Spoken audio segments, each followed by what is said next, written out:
Sziasztok gyerekek! Kiskoromban, még Budapest 8. kerületében is, ahol nevelkedtem és a fiatalságomat töltöttem, megszokott látvány volt a lovaskocsi, hát legalábbis ugye a kiskoromban, az 50-es évek elején, közepén, és lovaskocsi hozta a jeget, lovaskocsi volt a szódás, a postás, még ugye távoli ködös emlékeimben a postás bácsi föl is vette a lovaskocsi bakjára és vitte egy darabig. Tehát egy hétköznapi dolog volt, és az ember nem botránkozott meg, hogyha lócitromot látott az út közepén, mert valahol szegény lovaknak is meg kellett könnyebbülniük, vagy éppen verebeket látott, akik még a hasznosítható zapszemeket vagy buzaszemeket szedegették ki belőle, és hát egy megszokott szállító eszköz volt a ló, és az élet azonban nem csak ilyen idilli pillanatokból állt, hogy a postás bácsi vitt egy kicsit a lovaskocsival, hanem sajnos olyat is kellett látnom, hogy a ló minden erejével megfeszült és húzta a méretéhez képest is túlzott rakományt, nem tudom én, tele volt a lovaskocsi téglával, és akkor még hárman ültek rajta, meg nem tudom, és akkor a kocsis ütötte, verte azt a szerencsétlen lovat, és ráadásul nem csak az volt a fájdalmas, hogy ostorozta, ami csíp, hanem az ostoron voltak ilyen kis ólomdarabkák, vagy szögek, vagy én nem tudom, valami, ami még fölsebezte a lónak a hátát, és véres volt, és az a szerencsétlen ló húzta a lovaskocsit véres háttal, hát szóval annyira összerándult a lelkem, annyira sírt, annyira értetlen voltam, hogy micsoda egy szenvedés, és hogy az a kocsis hogy képes ilyet megtenni, és az a szerencsétlen állat miért kap, és egyszerűen nem értettem meg. És aztán később, amikor hát felnőtt lettem, akkor megtapasztaltam, hogy a munkahelyen is aki húzós, aki igyekvő, a főnökök annak adják a több munkát, és nem értettem, hogy miért, és ezt egy igazságtalanságnak fogtam föl, hogy az, aki ügyeskedik, aki lamentál, aki csak jól adminisztrálja magát, és kibújik a munka alól, az fel annyi dolgozik, aki meg szorgalmas, és inkább 5 perccel tovább marad, mint sem negyed órával hamarabb hazamenjen, arra meg még adnak, arra meg még pakolnak, ahelyett, hogy azt fognák, és egy kicsit azt mondanák, hogy pihenj, és a fejét simogatnák, és a másikat noszogatnák inkább, amelyik kevesebbet tud. És ugye ennek az igazságtalanságnak a tükrözője volt az a mondás, hogy azt a lovat ütik a legjobban, amelyik a leginkább húz. És ugye nem értettem, hogy de miért van ez, és mi ebbe az összefüggés. És aztán, amikor már én is ugye haladtam előre a ranglétrán, és nem tudom én, csoportvezető lettem, osztályvezető helyettes, osztályvezető, kereskedelmi igazgató, ügyvezető, akkor jöttem rá lassacskán, hogy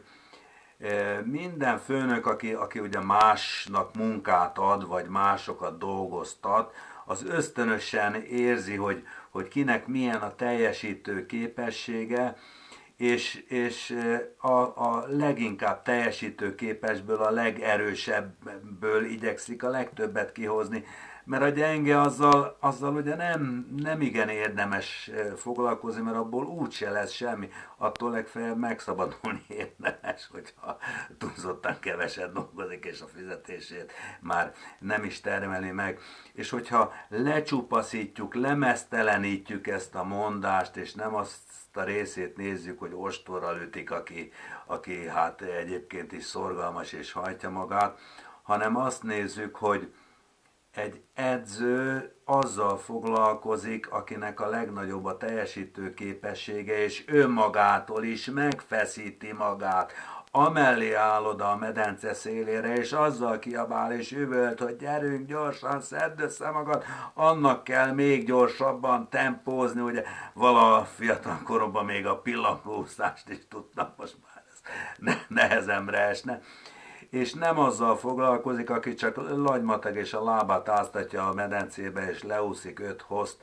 kínnal keservesen, és aztán utána ott liheg a medence szélén, hanem azt, aki az utolsó csepp erejét is összeszedi, és hajt, és küzd, és dolgozik, és összeszedi magát. Tehát, és ez a felismerés, ez vezet el a következő